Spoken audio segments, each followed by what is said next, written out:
سورت فاتحه چا ولستله په مریض یې چوف کړه الله به مریض ته شفا ورکړي. دا زه نه وایم، نبی کریم صلی الله علیه وسلم فرمایي چې فاتحه کې شفا ده او د دې یو نوم سورت الشفا هم دی. او زه به یو مثال در درکم د نبی کریم صلی الله علیه وسلم صحابه یو ځل په لاره تېرېدل، یو ګودر و د هغې په غاړه شپه شوه. عموما په عربو کې خو اوبه کمې وې، نهرونه نشته، دا ولې او خوړونه پکې کم دي نشته، بلکې اړوشته نه. نو چې کم ځای به چینه وه د دریاب د غر د خوا نه به راوتې وه، هلته به یو 10 کلې 10 کلې او 10 کوره کلې 10 کوره کلې 10 کوره کلې باباد. نو د یو غر خوا کې یو چینه وه، د هغه چینې په غاړه یو رکوټې کلی آبادو. دا صحابه په لاره تېرېدل، هلته شپه شوه. بخاري شریف کې، ترمذي شریف کې دا حدیث شته چې شپه شوه، د هغه خلکو نه یې روټۍ وغوښته چې موږ میلمانه یو او زموږ څه اکرام وکړې، روټۍ راکړې. خلکو روټۍ ورنه کړه. چې روټۍ ورنه کړه، هر قسمه خلک په دنیا کې، حالانکه مسافرو خلک قدر کوي. زموږ پښتانه وایي که دشمن دی مسافر میلمه شو نو هم شپه والا ورکړه، ډوډۍ والا ورکړه. نو دی خو په لاره تلل پکار دي، د کور نه نوړی نوړی رایستې وې، د میلمنو کار به شوی خو یې نه، موږ سره روټۍ انتظام نشته. دوی شپه ناره تېره کړه. خدای د صحابو مدد کړی دی هره زمانه کې. د کلي چې کم مشر و نو هغه مار وچیچ یا لړم، دې منډې ترړې والې والې خو سړی نه ښه کېږي. او د مار او د لړم علاج اوس که سړی په ډاکټرۍ کې روتې روتې وی ګنې د دې علاج اوس هم دم دی. پخوا چې به مار لړم څوک وچیچي، اوس هم څوک وچیچي، نو مخصوص دمګري وی هغې له لاړ شي، هغې پې لاس راکاږي او دم پې واچي، خدای پاک یې جوړ. نو د خلکو منډې والې خو سړی نه ټیکېده. نو بیا چا ویله که دا میلمانه راغلي دي، دوی سره تپوس کوو چې دوی کې څوک دم والا شته او که نشته.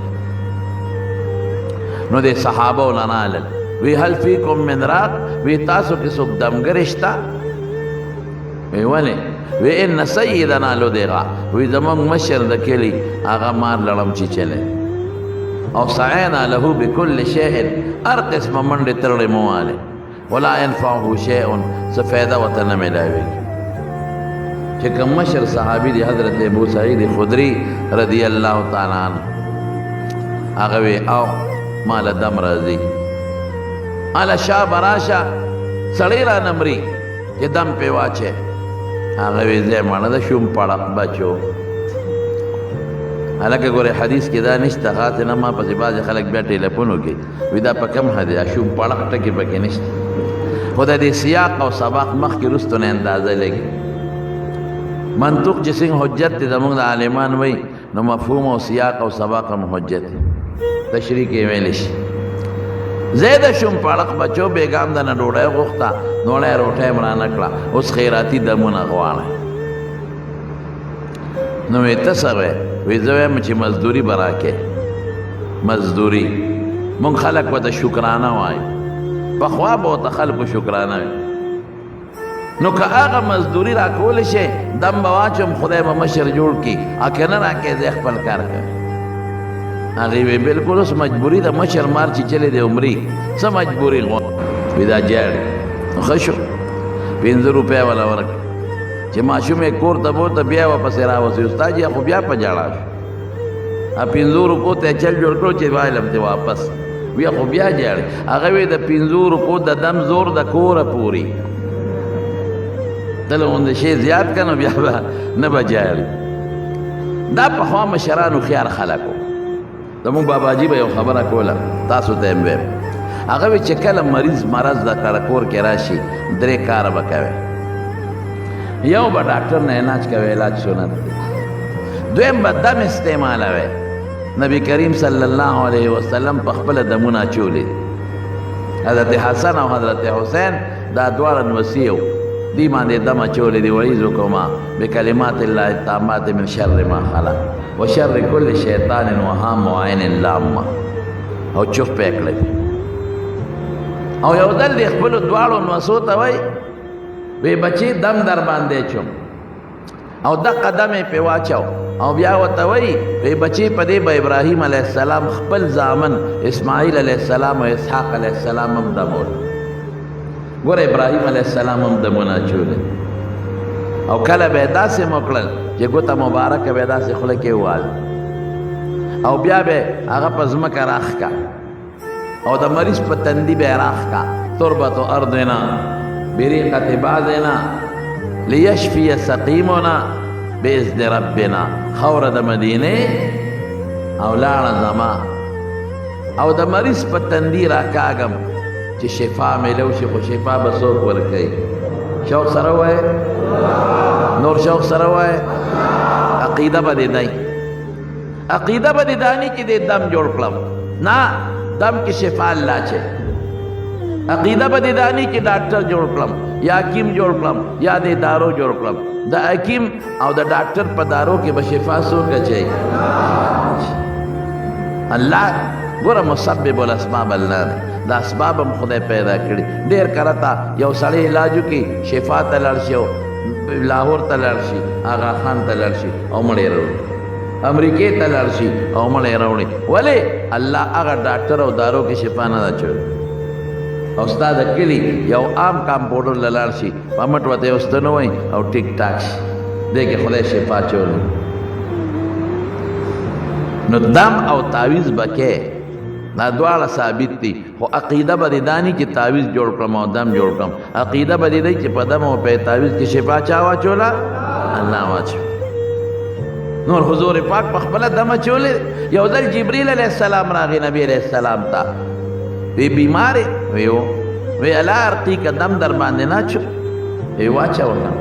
نو هغه پې دم واچو بسم الله یرقیک من کل داء یؤذیک الله یشفیک وی د خدای په نوم دې دمو د هرې بیمارۍ نه دې دمو او شفا به څوک درکوي الله به درکوي نو دا دمونه دا ثابت دي زمارو دا مستقل صحابه کړي دي دا حضور پاک کړي دي د ابراهیم علیه السلام کړي دي دا جبریل علیه السلام دم اچولی دی نو یو به علاج کې بل به دم دا ضروری شی دی او دریم به څه کې دریم به هغه صدقه کوې مختصره شان دا نه چې ته دیګونه پاخه کې یو غریب مسکین له څه شی ورکړه چا باندې دم او هغه له خیراتي څه شی ورکړه دا پښتنو به ورته زمونږ شکرانه وې چې دا یو شکریه شوه تا په ما دم واچو زه تا له مزدوري در کوم خو زه د خو ستا شکر ادا کوم نو ځکه به ورته شکرانه لفظ یا په ګاونډ کې بل چا له ورکړه غریب له ورکړه مسکین له ورکړه کمزوری لاجتمن له ورکړه الصدقه ترد البلا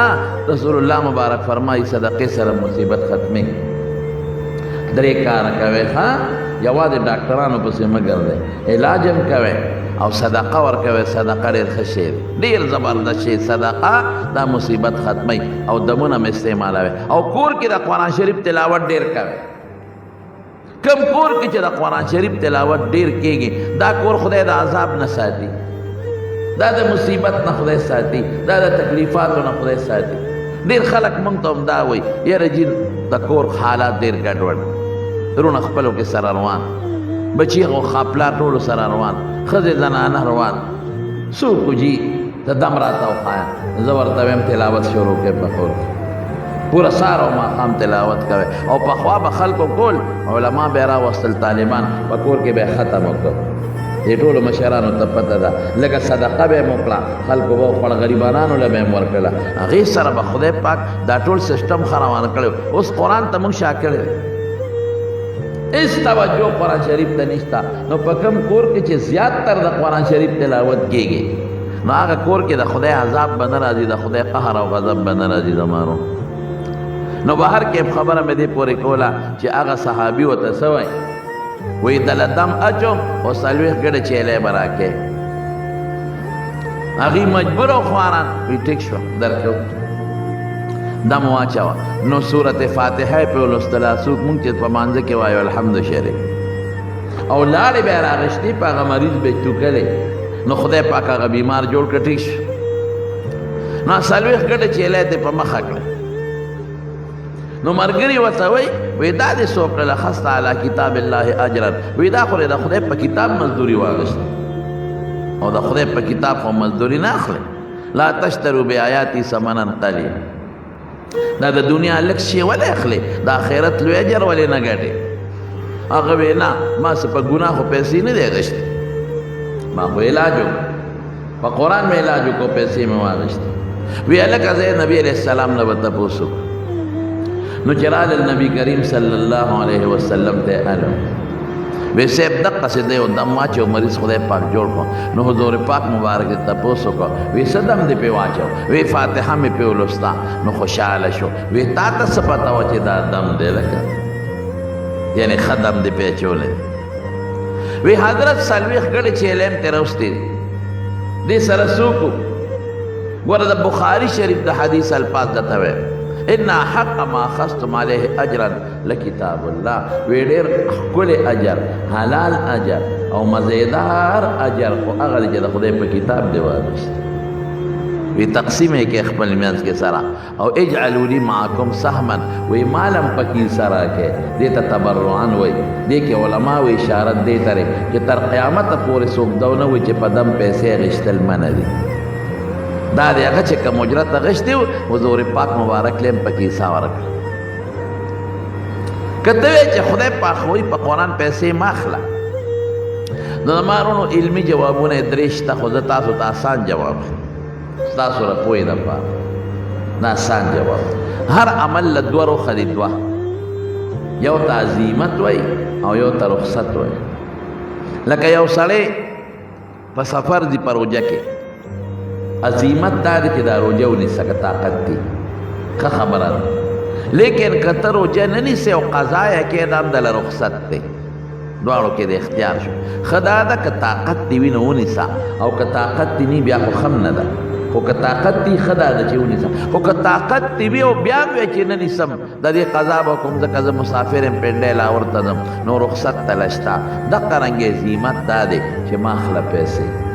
پرې د خدای به دله ډېر لوی اجر او ثواب په آخرت او په جنت کې درکړي خو که اخلي نو رخصت دله شته دا یې دلیل شو